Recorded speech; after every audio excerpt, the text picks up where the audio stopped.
How many of you think you got the worst job in the world?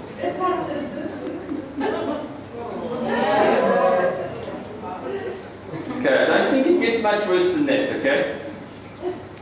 Don't sit and think, you know what, Andrew, you don't know my life. Let me tell you about Bob Proctor, the guy that was interviewed on that TV series that I host. 1972, Bob Proctor was a fireman earning $9,000 a year. He went out every single night, he used to go and sweep factories because then he could earn another $18,000 on top of his $9,000 a year, and that was big bucks. That was how he started himself down his pathway of heading towards his vision. What was his vision? His vision, he saw himself as an international traveler that was teaching, educating, helping everybody, uplifting everybody. Today he's worth $1.7 billion. What a return on investment. And it's not just about money. He has an unbelievable relationship with his spouse, with his family, with his friends. He is one of the most energetic 78-year-old people I've ever seen in my life. I've never spent time in the presence of somebody that has energized me more than Bob Proctor did. So he's got a completely, incredibly well-rounded life where everything works. He's got a little card he keeps in his pocket. And on that card he writes his goal. And I can just imagine, he didn't want to share the goal with us, unfortunately, but he took it out of his pocket. It's an encapsulated piece of paper. He's had a number of those cards in his pocket over the years. There's not one that he hasn't achieved. By the show of hands, how many of you have written down goals?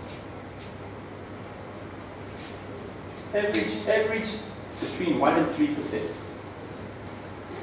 In 1956, at Harvard University, they did an experiment, and they asked the students one simple question. How many of you have got written down goals? It was Harvard, so it was a bigger percentage, it was 10%.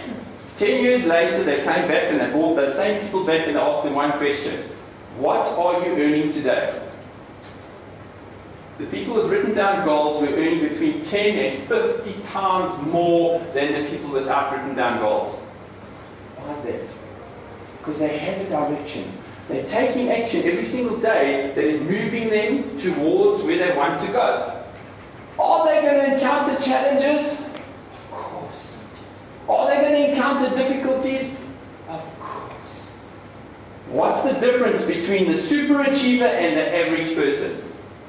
The superachiever. Nelson Mandela. What a superachiever. Did he just give up when he hit a challenge? 28 years in jail? Or did he completely change a country? Turn a country into what it is today? He didn't give up. How much bigger a challenge can you encounter than 28 years in jail? We have problems, do we? Superachievers encounter problems, challenges, difficulties, roadblocks, setbacks. They reach them, they look at them, and they overcome them. They go, next. They don't go, oh, poor little old me. You know what? Because he can't do it, neither can he, I'm not even going to try. They go, guess what? If he couldn't, I can. And I will overcome. I will become, have, do, and become anything I want. It's a decision. That's what I'm wanting you to make today, is that decision. Don't accept anything in your life unless you're 100% happy with it. It doesn't matter where you start. It only matters where you end up. And you can only end up somewhere if you have a vision. When you think it, you need to ink it. Because if you're just thinking pie in the sky thoughts, your next lesson on the brain, quickly. Thoughts travel in circles in our heads. And until you write it down, that thought just keeps traveling around. When you know, you start thinking, why is she not at home? You know what? She must have had an accident. In fact, you know, I think she's probably out with a boyfriend. And I don't know where she is. And, hey, one thought that started one thought, and it's going out of control. Take that thought, write it down on a piece of paper. Relook at it, revisit it. It's now something concrete. It's something that you can start to build from, to mind map from, rather than circular, just get out of control, thoughts that go nowhere. It's something you can build, expand, develop. When you think it, you need to ink it. Because it's an amazing process that just starts this whole creative process just by writing it down. So what do I want you to do today? Yeah, that's what I want you to do. What I really, really, really want you not to do today is we have two conditions. One is called stink eye, and one is called tight bit. Now we're going to do a few exercises and things today that at first you're going to look at them and you're going to go, you know what, you're wasting my time, and I don't, that's stink eye. Okay? None of that. Or, I've done this all before, and I'm not going to take part in this process. You haven't got the best job involved. I don't want you to have either of those. I want you to open your mind today. I want you to give what you're going to do a chance. I've done this similar work. Obviously, every single workshop is different. The people are different. The processes are different. But ostensibly, I've done this workshop for a number of years. Two really tough. I mean, I had a military guy the other day who I sat in his office and he went to me, you know what, Andrew? You know what the problem with this business is? They just don't take my damn orders. And then he said, I'm not coming to the intervention. They just sort their nonsense out and take my orders. And I went, you know what? That's not going to work either. The most incredible transformation when people actually got to see this guy and who he actually was. That he wasn't that. The biggest transformation I've ever seen in the quickest, shortest space of time happened that day. But it was about participation. Because every single little exercise that we're going to do, I'm going to stand up here afterwards and I'm going to go, do you know why we did that? And you're going to go, oh. But what does that mean? Everything I've stood and said here till now, you've probably remembered between 10 and 20% of what I've said. When I show you a picture, when I give you an exercise, you retain 75 to 80% of it. So there's a purpose to every single exercise we're going to do. Participate, give, learn. What is today? Today is on my way to becoming the type of person I want to become. The more I give, the more I'm going to get from today. By the end of today, I'm going to have transformed. I'm going to have become a victor of my circumstances. So the choice is always yours. The more you give, the more you get. It's a simple law of nature. Just give, participate. And most importantly, no stink eyes, no stink butts. No, not stink butts. Tight butts. Definitely no stink butts. Okay, most of you know that. Moving swiftly on. I think you get the point. Okay. We look around our lives and we go, you know, he stands up there, but he had to actually come into my life. No, come visit me, you know. In fact, come and see me in my library where the stuff's dripping through the roof. Okay? How rough is that? It doesn't get, and it's not just stuff, it's stuff. It's dripping through the roof. Okay? If he even could comprehend how rough that was, he wouldn't stand up there and go, I can have do anything. Okay? Come and sit in my library for a day. See if you can survive. But the truth is this. Super achievers all encounter challenges. I read biographies. It's one of the things I love reading. Autobiographies and biographies about people. Because it shows you that it's impossible to live a one-sided positive life without challenge. If Winston Churchill had have died at the age of 63, We wouldn't have even known he existed. He became Prime Minister of the UK at 65. And the very challenges, all the failures that he'd gone through his entire life, turned him into the man who could pick up a whole nation on his shoulders, and just with his rhetoric, just with his words, he beat the Germans because of who he'd become. How many more challenges can one have than that? I want to show you a video now. And if technology and the God of technology is smiling on me, it's going to start. If not, I'll have to start it manually. All right. Look at these people and have a look at the challenges they went through and tell me your life is harder.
This one? Yeah. Yeah.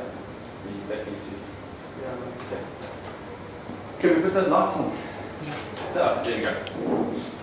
How about this? Super achievers, all of them. Walt Disney, Lucille Ball, Beatles, all of them. Abraham Lincoln, all huge success stories. Did they encounter challenge in their life? Of course. What made it different? They overcame 8 elections with people. Failed in business twice. His fiancée died when he was 26. Had a nervous breakdown at 27. Abraham Lincoln, arguably the best president America's ever had. How about this little girl, 13 years old? Fell pregnant, had a baby. had no way of supporting herself. The baby was sexually and physically abused from the age when it was born until the age of 13, when the little girl fell pregnant herself, gave birth to a stillborn baby. At 14, she was in juvenile hall. She was on a road to disaster. She was nowhere. Do you think somebody like that could become successful? Do you know who that person is? Oprah Winfrey.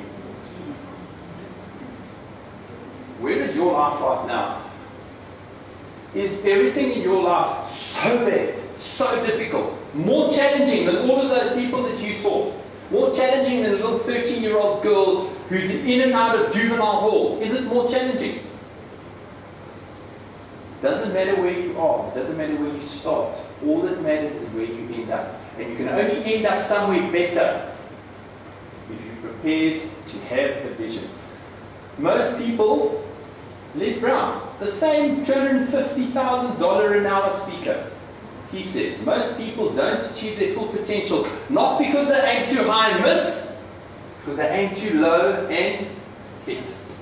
Jack Canfield wrote Chicken Soup for the Soul.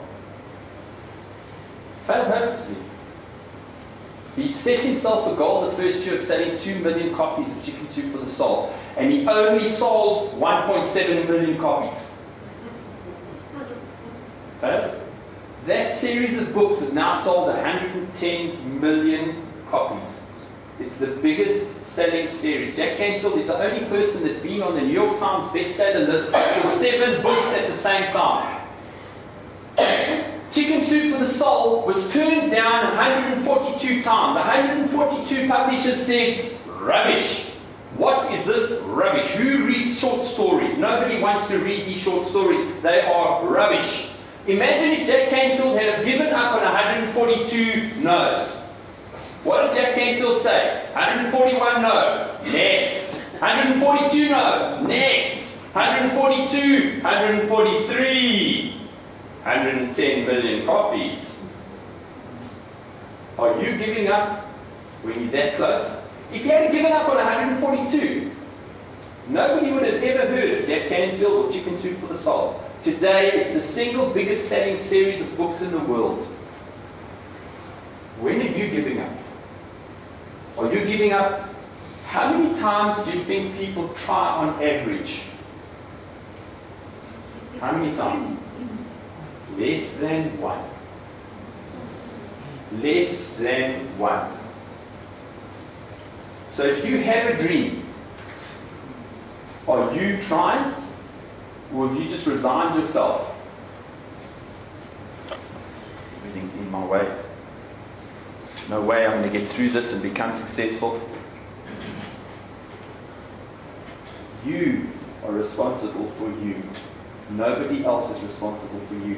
And if you can become more, you become better in every area of your life. You become a better contributor to society, because the society needs valuable people. My vision, my dream, is to help people, 1 million people, to discover, to live according to their true purpose, so they can all live a life of meaning. I hope there's 70 of you in this room that are going to join me. And it's not difficult. Do you know what the difficulty is? As easy as the small actions are to take every single day, so easy are they not to take. I can wake up in the morning and I can push the snooze button. That 9 minutes of sleep is going to change my life, isn't it? Or I don't push the snooze button. I wake up and I have an inspirational, educational book next to my bed, and I read 2 pages. 2 pages in that 9 minutes. 2 pages in that 9 minutes is 730 pages in a year. The average book is 200 pages. I'm going to read 3.5 books every single year of my life. The average person, when they leave school, never reads another book in their life. Who do you think, after 10 years, when I've read 35 books, and all I've done is not push the snooze button. I haven't done anything else. I've only not pushed the snooze button. Who do you think is going to be in a better place. Because we're going to arrive somewhere 10 years from now. My question to you is, where? Because you're either just going to be 10 years older, more wrinkled, older, fatter, and really disgruntled, or you're going to have invested into yourself, not push the snooze button, become more, attracted more excited, more meaning, more real life. 9 minutes. 9 minutes a day. How about if I add my time that I travel to and from work? Average person, 30 minutes to work, 30 minutes home. Work that out over a year. It's 33 8-hour days that you commute. 33 days. I know. I know what you do. You listen to the news, eh? Very sad. Justin Bieber was found alive in his flat today. Or, of course, you can see the developmental stuff in there. You can, like 10 years from now, I'm going to be, it's going to be 10, that's brilliant. Or, I take that same 33 days of 8-hour days. I either put a CD in my car, or I get myself an iPod, and I listen to inspirational, educational stuff. 33 days a month a year. 10 years later, I have spent an entire year educating myself. I haven't done a single thing extra except use my time more wisely. Instead of arriving at work and going, how did I get pointless? I've invested in me. You want to talk about time management? How about 9 minutes like that? How about 33 days I've just given you into your life right now? I've given you another 33 days a year. Should we go home now? 33 days plus 9 minutes a day. You've read 3.5 books and you've listened to how many audio books and programs in those 33 days? Who do you think is going to grow, become more? It's all a choice. What do you choose to do? Do you choose to do the easy, like I said, as easy as it is not to push the snooze button, so easy is it to push the snooze button? What's your choice?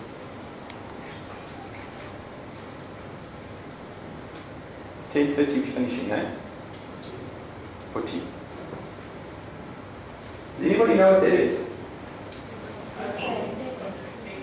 Where is the oak tree? Inside here. If I had to cut this open and hold up 2 pieces of the seed, what would you see? An oak tree? You'd see a seed. So where is the oak tree? The oak tree only exists here. The potential to become an oak tree exists. How big do you think that oak tree grows? I know. I see them all the time. Oak trees this big. Eh? You see them? An oak tree grows as tall as it can. It spreads its branches as wide as it can. Why? Because it's an oak tree. So what do? We have something called choice. So we grow this big. We spread our branches this wide, but we could be this big, and we could be as big and tall and as massive as we can possibly be, but we restrict ourselves. We don't grow to our full potential. Not from today. My daughter had an amazing little thing. I was trying to come up with a way to describe this word without saying this word. And kids are very, very clever. And she said to me,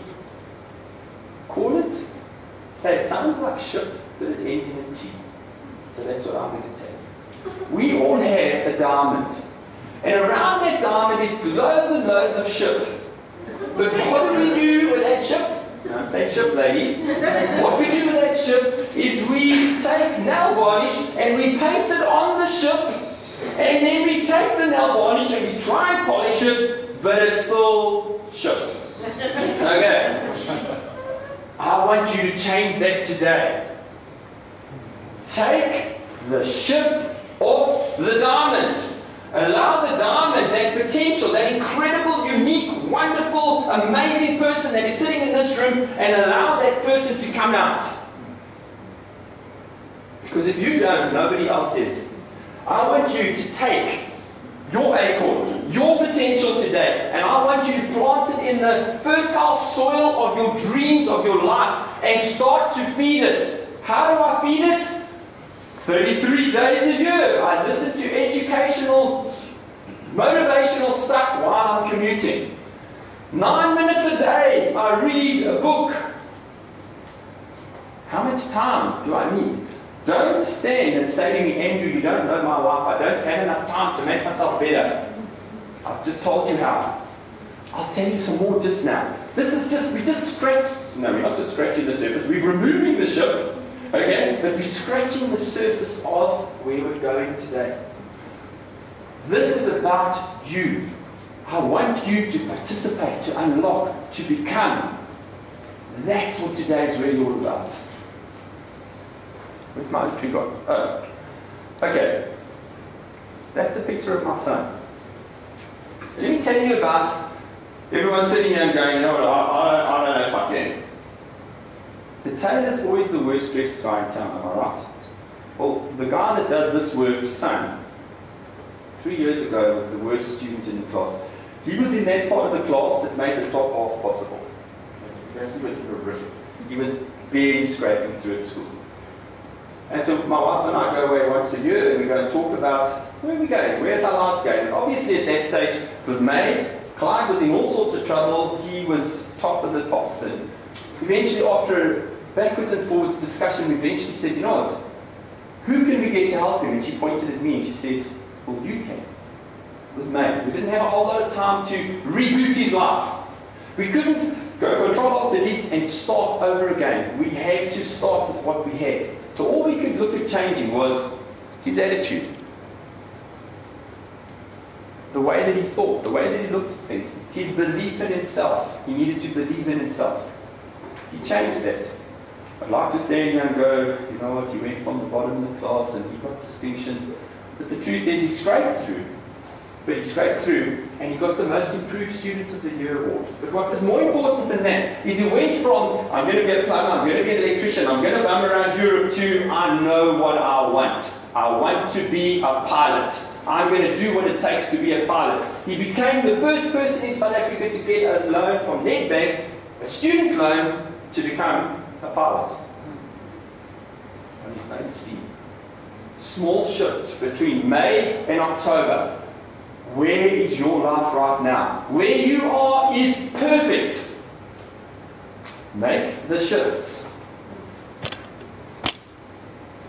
Incredible things will happen in the shortest space of time if you make the shifts in attitude, the shifts in the way you look at things. Everything in your life will miraculously start to change.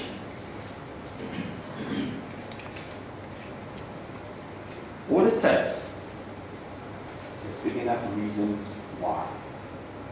If I took a plank about this wide, I put it across the floor over here, and I said, if I gave you 100 rand, how many of you would come and walk across that plank? In fact, let's put it this way, how many of you wouldn't come and take my 100 bucks? But I changed one thing. I put the plank between those two buildings now. It's raining, the wind is blowing, and I say, right, how many of you are going to take my 100 bucks now? There's always a hero. Always a hero. But I changed one thing now, okay? You're on that building, your child's on that building. This building's on fire. The flames are licking at your child's feet. How many of you in the room are going to run across that plank, irrespective of the wind, the rain, no matter what, you're going to go and rescue your child, am I right? Yes. What's changed? The reason why.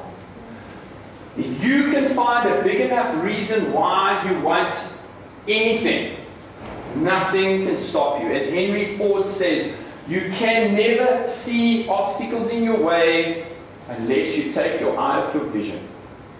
Have a vision, have a picture, have a dream that you're heading towards. And nothing can get in your way if you have a big enough reason why you want to achieve it.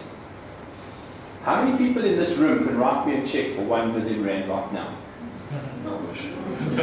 How about if I said to you that every single person in this room could write me a check for 1 million rand if you had a big enough reason why? How about? I have a property, it's worth 35 million rand. If you can give me 1 million rand for it today, you can sell it tomorrow for 35 million rand. How many of you would find a way to get 1 million rand to write me a check for 1 million rand right now? How about if your child was kidnapped and you had to raise 1 million rand for your child? Do you think you could? As long as the reason why is big enough, you need to look inside yourself. And I'm going to hear you say, what are you talking about? You know that little voice inside? You know which one I'm talking about? I can hear some of you going, Andrew, what voice inside? That voice. That one. That just said one voice. That's the voice. Okay? That's the one I want you to listen to. Ladies, you've got it a lot better than us. Okay? Intuition, girls tend to listen that we kill it. We are trained, okay, indoctrinated by our caregivers, our coaches, our teachers. Focus. Concentrate. You know what I'm saying? Boys, we teach it out of ourselves. We turn the volume down on that voice. I'm wanting you to open up to that. And to listen to that voice. And to discover and find your big, hairy, audacious reason why you want something. When you know why, nothing is going to stop you. What is your child standing on top of the burning building reason why you want to do be anything? And I can stand here and I can guarantee you when you find that reason why, nothing will stop you. Nothing can stop you.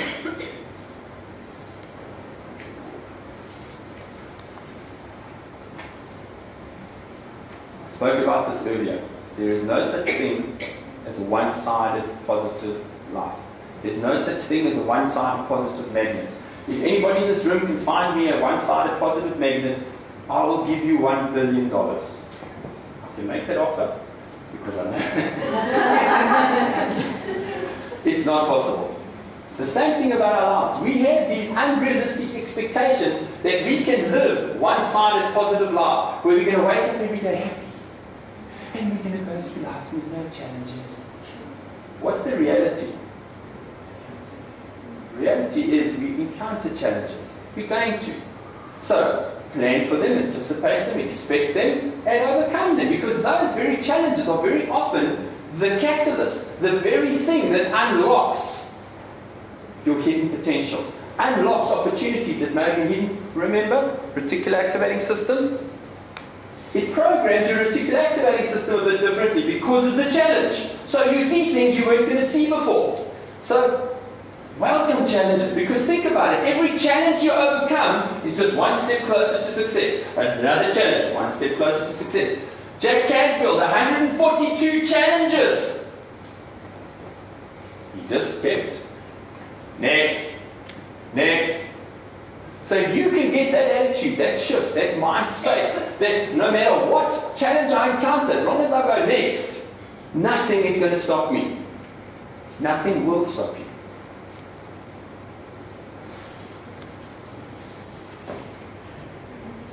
I'm going to steal 5 minutes of your time. We'll make it up now. One of the things we encounter all the time is change. But change is often invisible to us. We don't always see change. Now, if the technological God is going to smile on me, there's a little video, it's about 30 seconds that I want you to watch. I want anyone in the room to tell me what changes in this video. Okay?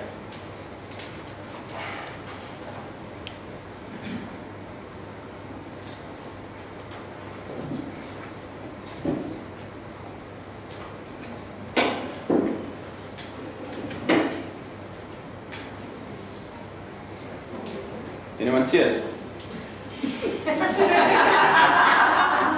Anyone pick it up?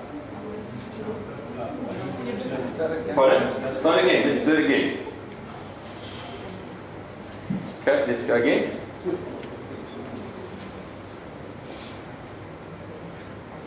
I see. Yeah.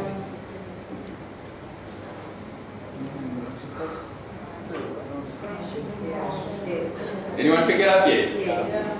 Okay, well done. All right, for those of us who haven't picked it up, here it comes.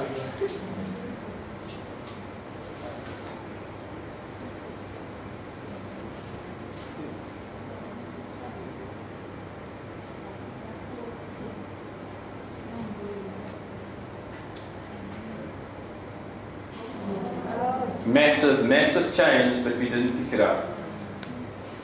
What changes are going on in your environment that are like that? That are gradual changes, that are, you know, we're not seeing them. Are they all negative, or are we just perceiving them as negative? Because, you know, in the old days, we used to have two things we were certain of: death and taxes. Since the new millennium, there's a third one. It's called change. Change is going to happen whether we want it, whether we like it, it just happens. So we can choose. We've got two choices. We can choose to butt up against it and go, you know what, I'm not accepting change, or we can work with it. Let's look at change. You know, I know Mark Zuckerberg is. He started Facebook. Young little boy who saw change coming. And he made a program for students to communicate with each other in 2006. Sold the company in 2010 for $6.5 billion. He chose to work with change. There's many, many people. Have anyone heard of Joe Smoke? You know why you haven't? Because in 2006, he didn't see change. He didn't want to work with change. And he just stayed where he was. So what are you going to choose to do from now? Are you going to choose to do things differently going forward? Change is inevitable. You can either choose to ignore it, you can choose not to use it, or you can choose to use it. Look around your environment. Things change gradually. So you don't see them very often because the changes are so gradual. Open your mind and start to search, and you will see those changes. Every single person sitting in this room is a genius. Do you know there's not another person on this planet that is exactly like you? They don't have the same experience, they don't have the same body, they don't have the same mind. Not one. There's 7 billion of us on this planet. 7 billion. There's not another person like you. You are special, unique, and a genius. Maybe your genius is different to Sagan's. Maybe your genius is different to mine. But what you play at, I work at. Why do you think we did that little exercise in the beginning about the shapes? We're all unique, different. We see things differently. We do things differently. Use your unique, special strengths to help you to grow, to become more. You are incredible. That is tea.